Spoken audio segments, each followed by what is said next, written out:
ചേച്ചിയുടെ അവിടെ ഒരു തേനീച്ചയുണ്ട്, അത് നമുക്ക് ഇതിലോട്ട് മാറ്റാം. ഇതിന്റെ ഇടയ്ക്കാണ് തേനീച്ച നിൽക്കുന്നത്. ഇത് നമുക്ക് തുറന്നിട്ട് നോക്കാം.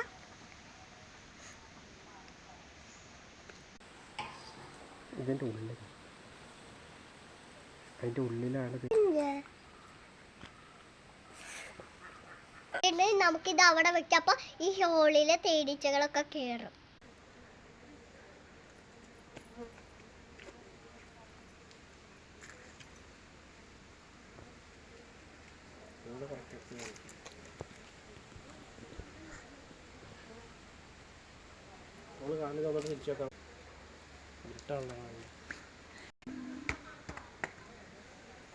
തേനീച്ച നമ്മൾ ഹോളിൽ കൂടെ കയറേണ്ടത് നിങ്ങൾക്ക് കാണാമോ? ഇത് ഒരു കള്ളം കഴിഞ്ഞിട്ടാണ് തുറന്നു നോക്കുള്ളൂ. ഇഷ്ടമായ ലൈക്ക് സബ്സ്ക്രൈബ് ചെയ്യാൻ മറക്കരുത്.